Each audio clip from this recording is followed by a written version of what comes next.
actually what the subtitle or even the full title for this is currently. We went through a couple of drafts, but at one point it was Tech 101, and I think the objective a little bit was to try and find an introduction through Karyn's work into the world of contemporary technology and its role, its meaning and its role in society. Before, though, I think we try anything so big as defining what technology is, I wanted to ease into the conversation a little bit. Mm-hmm. And I mean, I'm fascinated by your background and by your journey and path through the world of technology. So the first question I have is, when and how did you first start thinking about technology and thinking that you could have a role in that process or sector?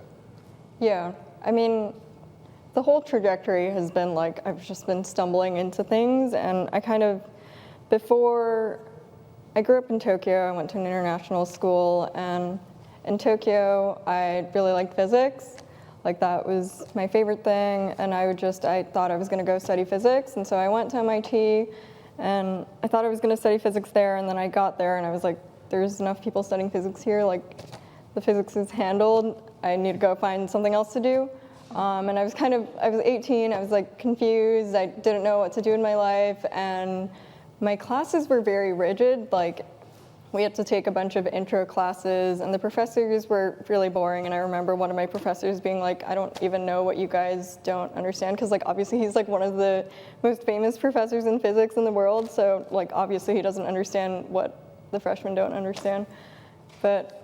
And so I had this experience of trying to start physics at MIT and not having a good time. And then that was one side of my intro to MIT in this world of technology. And the other side was I was kind of thrown into this living community that was very free. I get on campus, and the first day the kids from this living community are building a roller coaster, and that's just what they do every year. They build a roller coaster in front of their dorm, and then they throw the freshmen onto it. And so there was this super wild, let's use our brains and do whatever we want kind of energy going on, and that felt really it just felt such a contrast between my classes where I was taught how to use technology in one specific way versus all of this energy and this freedom that these kids were kind of showing to me. And I just started to get really frustrated with my classes, and I just started being well, what can I do with this thing that they're trying to teach me? What other things can I do with it? And then I just kind of kept going with that. Anything that I learned, any new technology that I would pick up, I would just look at it and be well, what else can I do with it? And that's just kind of core. That's always been core. Even with this show, it was I found the optical tweezer, and I was oh my God, this is so cool. What else can I do with it that's not being done with it right now? So you found yourself looking for other ways to apply technology that you were learning. Mm-hmm. There's quite a strong spirit of play to what you're describing. Mm-hmm. But then you finished at MIT, and what happened afterwards? Yeah, I mean, there's more to the the whole trajectory at MIT. I was actually in the architecture school, so I was in my degree, it was art and design, and it was in the architecture school. And when I was doing all this stuff, this crazy stuff, and putting together my own projects, this was completely outside of school. And most of my hardcore engineering professors just didn't care at all. My architecture professors would really have a problem with it, and they hated that I was being creative in ways that weren't understandable to them. What was their issue with that? I don't know. I mean, architects are the worst. I am an architect by training. Yeah. They're not fun people to invite to parties either. They're a real challenging profession in my view. Yeah. I'm not surprised to hear you didn't have such a good time with those guys. No, I was fighting all the time. I was fighting with my architecture professors. I was fighting with lots of different parts of admin. And that was definitely part of it. I knew I was going up against something, and that was very clear to me. I guess that's kind of a sink or swim situation. You decided to swim. Mm-hmm. I mean, you didn't drop out, you didn't go somewhere else, you finished, and then what happened? Yeah, I mean, that was part of it was that, I kept finding that when I did these projects, when I finished them, like people would finally understand. Like when I was trying to explain them, like my professors would never get it, and they would be like, "What are you doing? Like, why aren't you solving problems?" And then when I finished them, they would understand that like I knew the assignment, and so that kind of just made this mode of working really natural for me and like really empowering for me, that I would just make these projects and I didn't have to talk about it at all. I would just do the thing, and then that would explain what I was thinking about for me.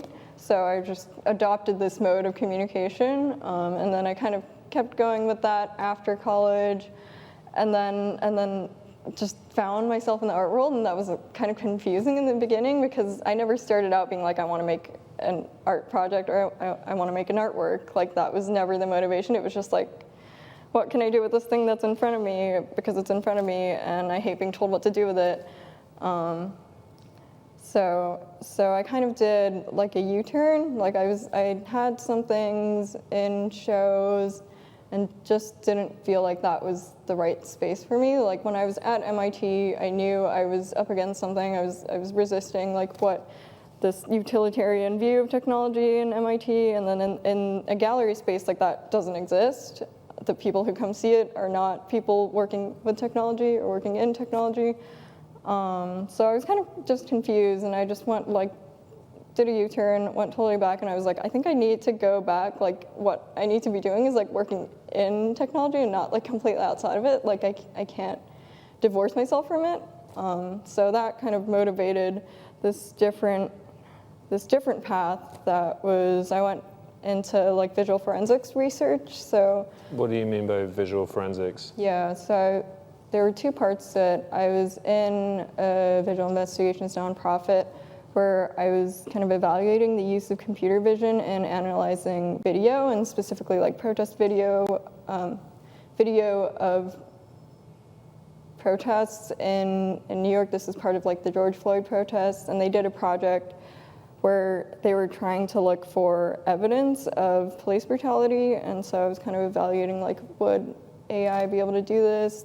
Turns out, well, AI is really bad at it, and there's lots of reasons for that, but that was one thing that I was doing. And the other part of it was I was in this lab that was doing like AI image detection, but more kind of trying to build like a taxonomy of like what does AI look like to people. So that. What does that mean? What does AI look like to people? Yeah. So there are lots of things about like when we look at an image generated by AI, there are lots of characteristics that maybe we're picking up on, but we can't really articulate just because like we haven't built that language yet. This is all really new. So that was like the goal of that project, was trying to define like in categories, like for example, like fingers, like anatomical implausibilities are like a very clear one. There's also things like functional implausibilities that are very distinct to AI. Like for example, like someone's holding a sandwich in the wrong orientation or things like that. So trying to just label all of those characteristics that are like AI glitches, basically. And is the purpose of that work literacy, like AI literacy? Yeah, the goal will, in practice, it would probably be used for literacy. So I was kind of doing all of that work, and this, like behind this, I was just really concerned about, this was last year, so like AI was blowing up, and I was really concerned about like AI and technology being used in like the security theater, which as somebody who likes to take things apart, like I always like to figure out how things come to conclusions. So that was just very threatening to me, that like these decisions are going to be made by these systems. But they're not easily understood or reverse engineered. That are not easily understood, and that can kind of be used to somebody's advantage, like the fact that they're Whose not. advantage? Well, I guess, I mean, it was something that I wanted to come to a little bit later, but maybe we can even come to it now. I'm interested in the difference between tech and technology. Yeah. And it sounds like what you're describing there is when technology is in the hands of tech, which I would broadly define as companies which work in using technologies, but for other means, for social control, but also for other types of restructuring of the social order. Most of them are based in California, but not only. And the work that you're describing there, like, in as much as you have had a lot of frustration with the education of technology, have you also had a lot of frustration then in dealing with tech companies and their relationship with technology? Yeah, I mean, I feel like I have such a personal relationship with technology when I'm building these things. Like, for me, like, technology is a language that I use to communicate to other people, and also a language through which I learn about like how other people build logic in these systems. And so whenever that gets kind of obfuscated by any sort of authority, like I have a problem with that. And I try to like take things apart and try to get behind that. I guess that's an interesting definition of technology. It's actually a very kind of literal one. I first started thinking about the definition of technology when I was studying architecture, because someone told me that architecture, the origin of the word is arche techni, which means like, it's translated normally as like master builder or master craftsman or craftsperson, but actually techne doesn't really mean that. Techne means to assemble or to put together, which you see in words like textile or tectonics. And so technology is literally, it's like techne plus logos, and logos means like word or text. So the first use of technology, which was in the early 1600s, meant a text or a treatise about art or craft or how to make or assemble something. And so in that sense, I think it's interesting that, you know, we often think of like a particular product or object as being a technology, like an iPhone is a technology, but actually the technology are the series of instructions and text and diagrams, but not images, which are used in order to assemble that. And so I think that's quite interesting what you're saying about your relationship or your definition of technology as being kind of a series of instructions or processes. Is that something you kind of intuitively understood, or is that something that you've developed through your work? I think both of those are true. I've developed my work pretty intuitively, so it's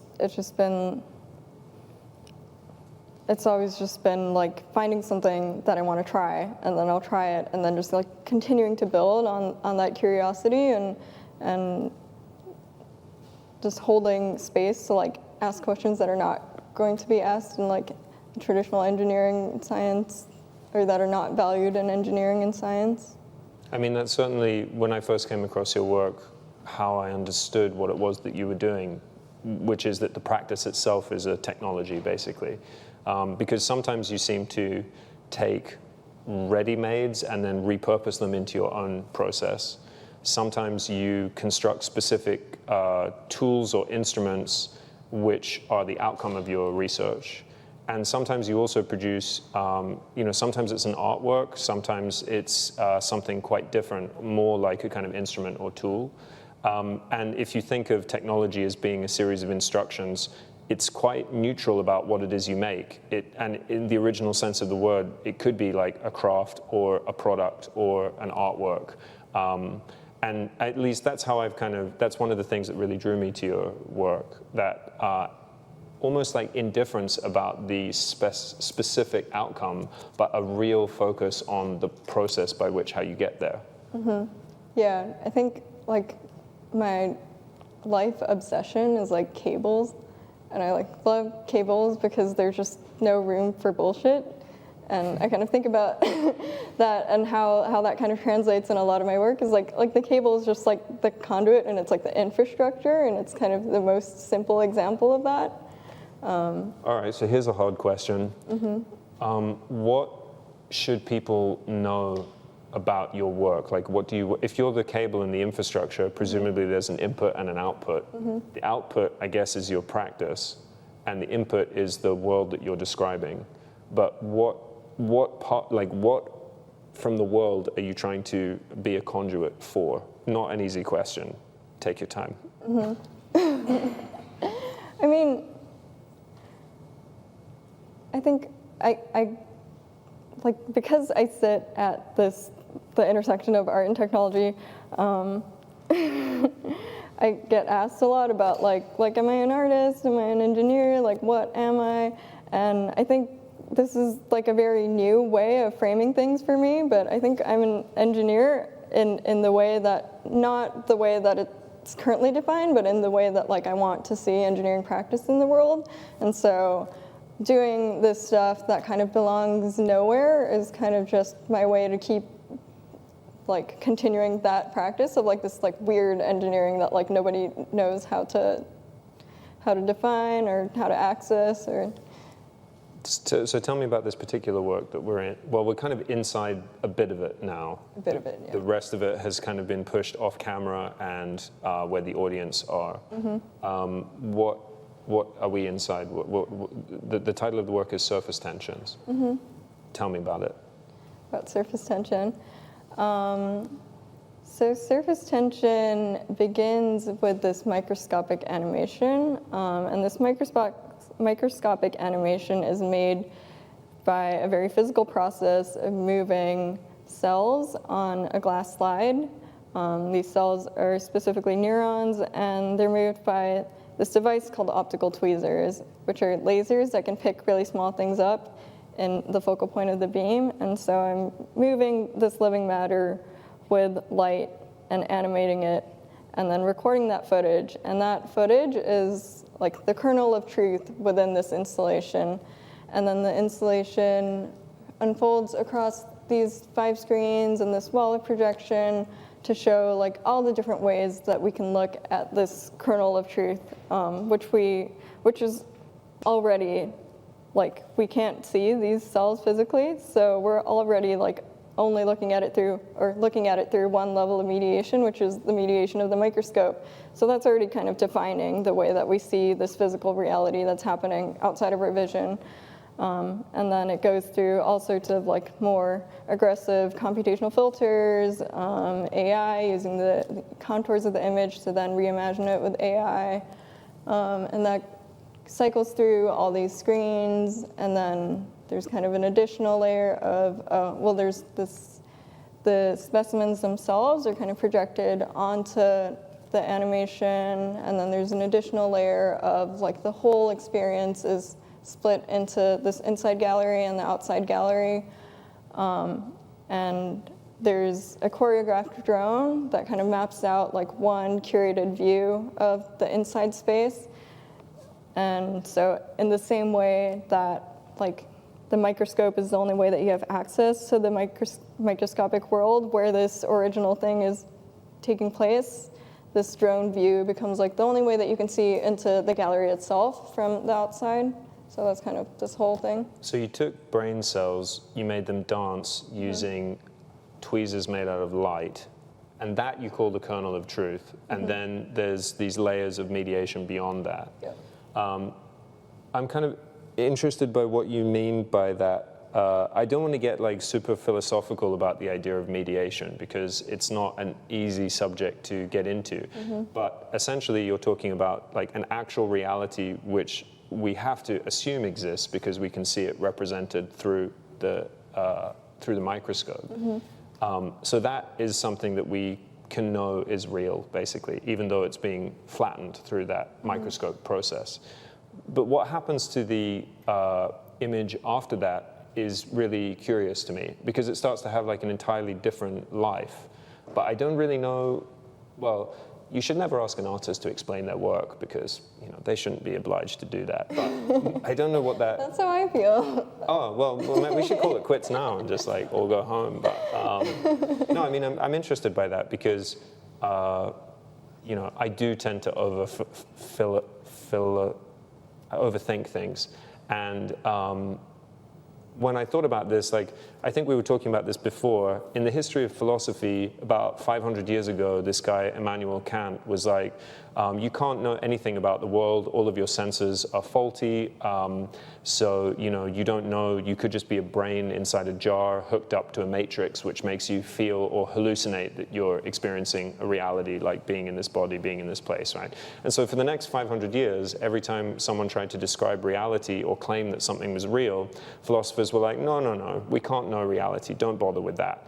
And it was only really recently, in about 2007, that a new branch of philosophy emerged called speculative realism. And the hint is in the name. Like, they were speculating about whether or not anything was actually real and whether or not we could know anything about what is real. And their conclusions were that the best way to know what is real is through collective observation of an objective instrument. So the example that is often given is a tide gauge. You put it's like an arm with a little buoy on one end, and you put it on the tide, and when the tide goes down, the pen moves up, and when the tide goes up, the pen goes down.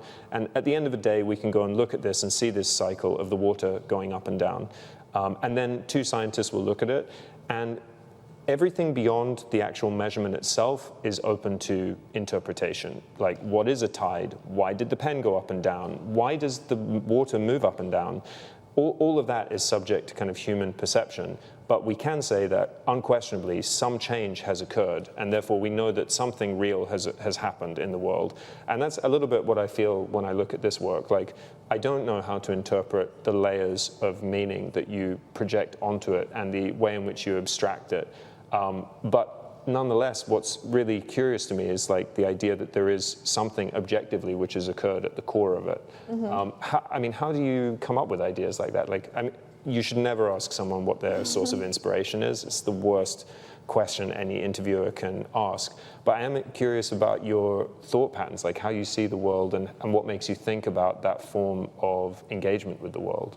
Yeah, I mean, the mediation part I was really thinking about when I was analyzing like the security cam footage, body cam footage of like protests and trying to like extract truth out of those videos, and thinking about like when a piece of media, like a blurry, grainy, dark security cam footage is like the only thing that you have to access like what really happened in the situation, like how are you supposed to like read information from that? That's kind of the most high stakes example of that. So that's where I was kind of really thinking about the importance of mediation, and that how media becomes this very important interface to reality, and this is just a version of that. The politics are quite different of this, because there you're talking about, I guess, processes of social justice. Like, what's at stake in the analysis of that CCTV or that body footage is political and social relations. Like, is someone being treated fairly? Does someone get justice for being abused by an agent of the law, for example? But your brain cells don't have the ability to petition someone to make you stop, forcing them to dance. No, with these they don't. So this is tweezers. like a simulated, like crazy, absurd kernel of truth that we're just playing with here, and that's just part of like turning this into a show and an experience that I want a broader audience to understand. Although it does make me think about the role that technology plays in society as a whole. Mm-hmm. What do you feel technology does, or what should it be doing in society? I think what technology should be doing is to help us expand our imagination. And I don't think that's what it's doing right now. I think this comes down to something you said earlier that was about how we see technology as products, and I think that's like one view of technology that's kind of been this dominant view of like technology as solutions, and that kind of drives like the motivation then becomes like efficiency and utilitarianism, but to me like that's just only one way of like using this knowledge, and like the raw knowledge that's at the core of the technology. Yeah, I think we were discussing previously as I said, I like to overthink things. And I try to always articulate things through histories, which I know is very boring for this audience, but this is happening. You're here. It's going on. Here's what I think has been going on with technology. And in order to do that, I also need to give like a history of the last 500 years. So basically, and very, very briefly, I apologize.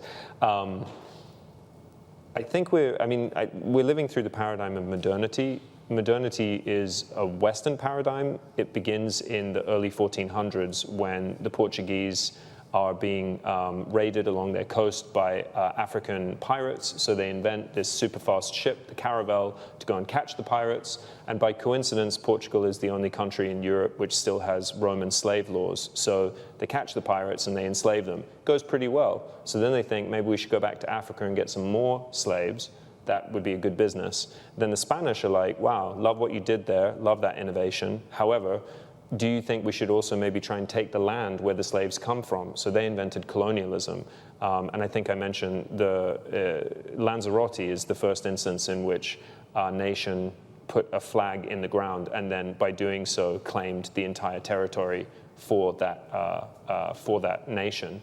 And then the Dutch were like, we see what you're doing, kind of interesting, but do we think we could extract more wealth out of the land that we've now taken to get the slaves? And so they start establishing trading ports, and there's the whole like spice situation in the Southeast Asia. And then the British are like, this is all fine and well, but what we should really do is industrialize and like scale up. And they're effectively the guys who had private equity who then made it into like a unicorn situation. So my understanding of modernity is that first comes this kind of unusual, driven from monotheism, this idea that you will expand your territory, you will go and conquer new lands, you will conquer new peoples, and you will extract all of the possible profit and surplus from those people. And so technology is key to that because the Enlightenment, capitalism, industrialization, these are all subsets of modernity where all the technology is basically around like either how do you get from one place to another better, so it's like better ships, cars, it's also navigational technologies. And then the other aspect is like mapping, both mapping human resources and mapping territories to understand what materials are there, what resources you can extract. And more or less this has been pretty much uninterrupted for the last 500 years. It's like a very linear process.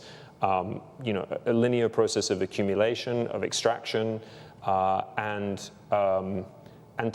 technology then, I think, has basically become the basis of how our society thinks everything else is going to happen.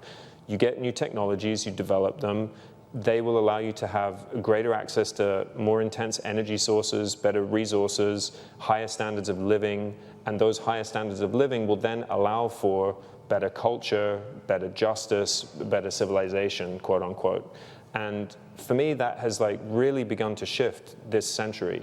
I don't think after 2004, I can point to a single mainstream technology where it has improved people's quality of life or improved their productivity. This is also kind of like a big shtick within the tech world. But yeah, so then when I see these types of technologies that you're talking about, this is why I asked before about, who are those technologies serving? Because I'm not at all convinced that they're serving me. I mean, I don't see any improvement in my life through the emergence of these technologies. I mean, I think that's technology as we've seen it so far. And I guess, like, that's just one, like, technology to me is like more, like, I see it as more of a design problem than an optimization problem. Like, it's not just that there are solutions and we're trying to get to the one solution. Like, humans don't work like that. There's not always one solution. It's not always about efficiency, but that's just been like the dominant narrative. Well, maybe I could come back then to your attitude towards play. Yeah. Play for me is really, basically what I'm really feel passionately about in your work is this idea of looking for alternative ways of thinking about technology and what it can be used for. And in a way, exploring as many possible alternatives as you can. And that, you said that you see technology as being, its social purpose is about opening our imagination. And so beginning to explore other possible worlds. And for me, that seems to relate a lot to like a spirit of play. And so I'm wondering, like, do you play? How do you think about your work as play? Yeah, I mean, I was reminded of one thing when you were going over the history. So Nicholas Negroponte, who started the Media Lab, he says At MIT. At MIT, he's who really like drove this narrative of like technology as a solution, and he said that technology should be like a well-trained English butler, and Nice. and for me, like, that's just like not how I see a piece of technology. Like, when I see a piece of technology, I'm like, hi machine, like, what can I do with you? Like, what do we want to do? Like that, like that's my approach. So I think like it's just, for me, like, I'm just so fascinated by like the way that people build logic in these systems, and I'm so excited to like uncover that in a piece of technology, whether it's like that little box that's like controlling the lasers or like these like boring screens. Like, it doesn't matter to me what it is. Like, I'm just really excited about that. Can I ask you, do you think of like the outcomes of technology as having spirits in themselves? Like, do you think of them as being almost like people? Because you just described it, I think, as like a little guy or something like this. Yeah, I mean, I think for me, it's more about like the people. Like, I see it as people because of the people who made it. And I'm thinking more about like the people who made this machine, or the group of people who made this machine, and like how they built that logic into the system. And so this object is like a way for me to like communicate with these people across time. So the machine itself is like a kind of text or an invitation to understand other ways of thinking about the world. Yeah. Okay, that's pretty cool. That's going to shut off that particular line of inquiry, though, because, you know, classic, like, I mean, I should say I'm a godless man. I don't have any need for religion myself, although I also don't have no issue with other people having religion. That's chill.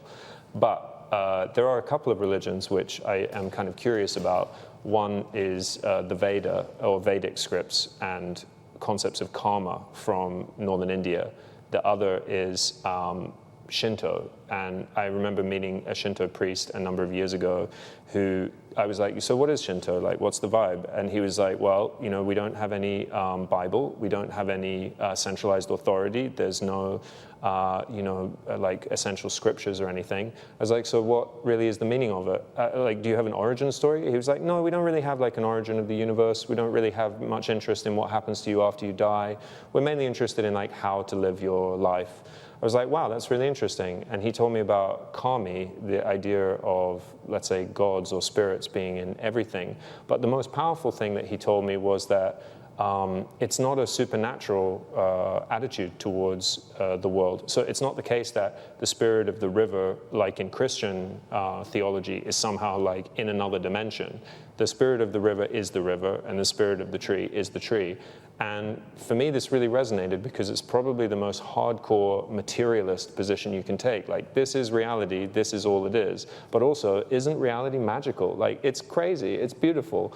And I often think about that when I look, especially at technology that comes from Japan, because you often will see like a car that's kind of designed to look like a person in a way, or it has its own spirit to it. Like, I can feel that there's a personality within that. I'm just wondering if anything I'm saying resonates with you.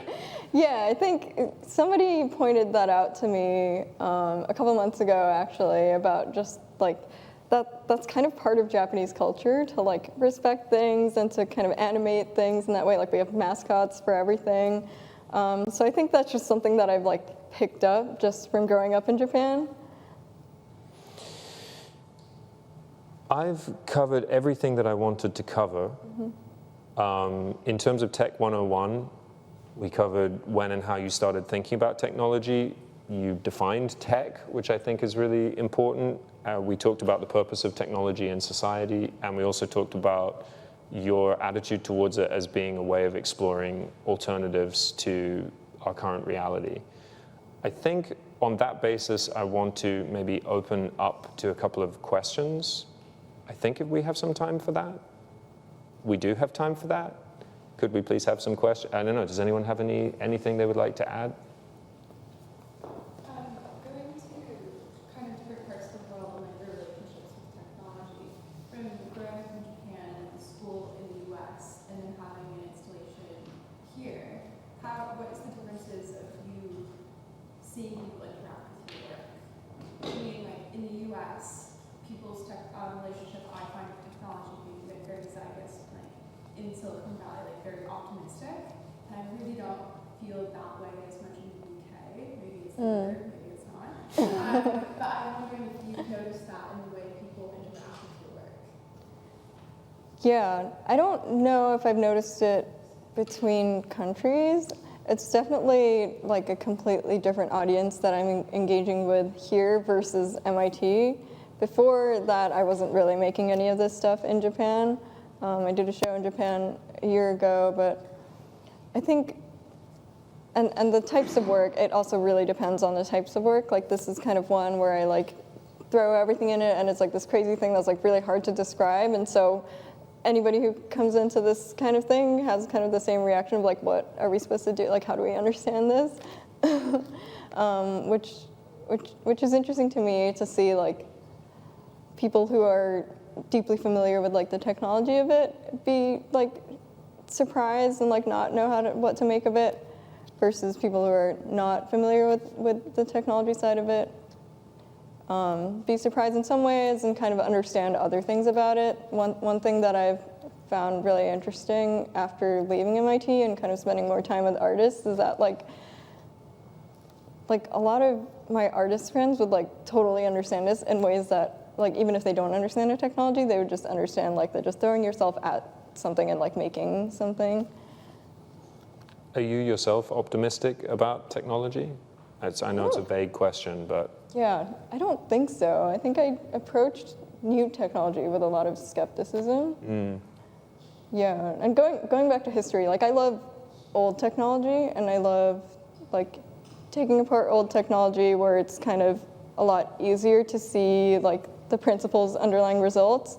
And I kind of see like the 60s, 70s, I look at a lot. Because I kind of see that as the point where we've started to take things more for granted. It's also the moment at which technology becomes much less expensive. I mean, after that point, it's easier to dispose of a machine than it is to repair it. And so the idea that an individual can like fix a car or fix a TV starts to really change quite significantly. Anyway, that's a slightly different conversation. Yeah. Do we have another question? Yeah.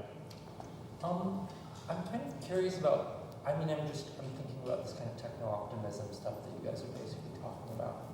And I'm reminded of like Rafiq Anadol and his like uniquely techno-optimist sort of perspective. I'm curious about your thoughts on just the phenomenon of techno-optimism in digital art specifically. And like if you have any thoughts or reflections on that. Yeah. I guess I'll start with techno-optimism in general. Like, I grew up at MIT, or like started doing this stuff at MIT, so I was around people who were like just like, I don't even know if it's like techno-optimism, but it was like anything, like any problem, they would just be like let's just send it, and like let's just see how far this technology can take us. And I guess like one of the motivations for kind of doing this work, I did a big project at MIT where I kind of made a whole show out of trash, and so I'd go to the dumpsters every day and like pick things up and just try to string it together into something. And I think about my role in doing that as kind of like, I always feel like I was trying to be like, okay, like guys, like let's stop and like think about what we're doing for a second, because everybody would just like try to keep going, and even if they didn't know where they were going. So that's how I feel about techno-optimism. I've never understood what the objective of techno-optimism is. Like, I mean, maybe you could break it down for me more simply, because I must say I'm a bit of a Philistine about it, but my understanding is it's like an attitude that technology can effectively solve any problem in society. And for me, that seems like or let's say a utopian world can be created through technological innovation.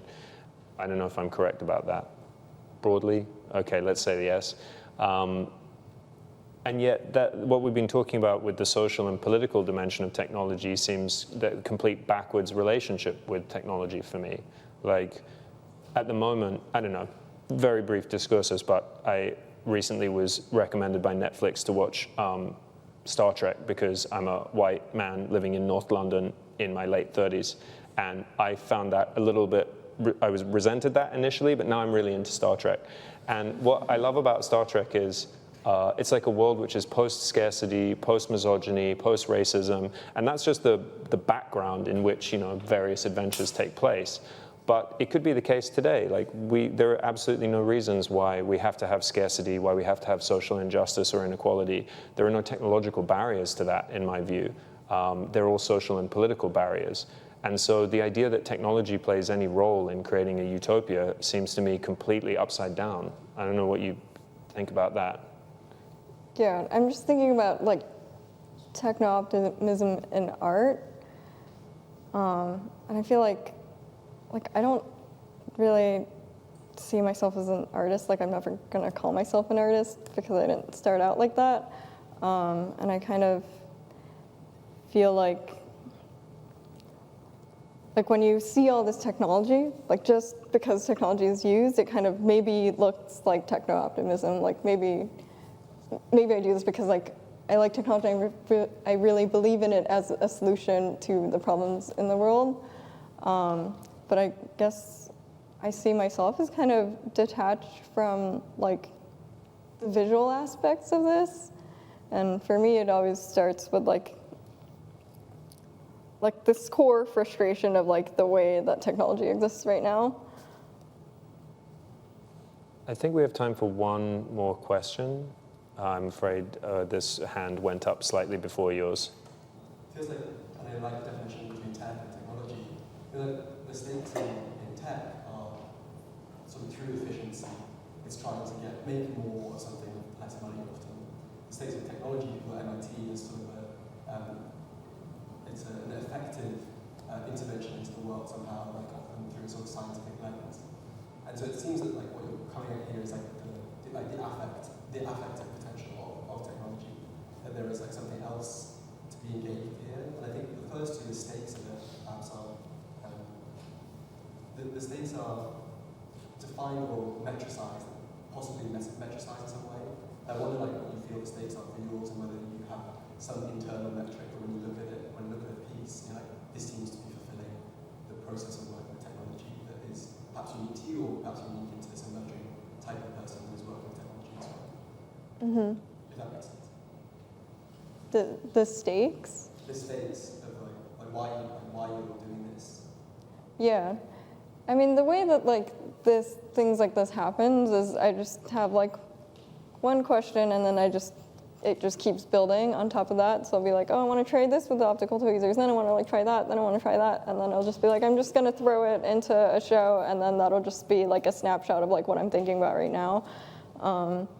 So I think it's never fulfilling. Like it never reaches like this like made it, like this was fulfilling. Like it's just like as much as I can do right now, and then as much as I can communicate right now. That's how I see my work. I mean, that is one of the reasons why I was also drawn to your work, because there's what I would describe as a modesty of your agency, in the sense that quite a lot of engagement with agency and technology is about transformation in the world, as you were describing. Like the world is in a particular state and we want to transform it into something quite different. A different way of thinking about that is through an acknowledgement of the complexity of the world as it is, and looking for moments where you can either repair or fix part of the world.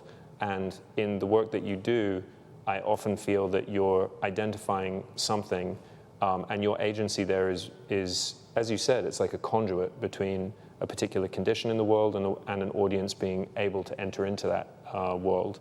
And I think for me, that's like a very beautiful form of practice. I don't believe we have any more time, in which case I want to thank you again. And you. thank you all for being here, and to thank those people who are online. Thank Show Studio, of course, for the invitation and the platform. And yeah, I hope we'll find other means to continue the conversation.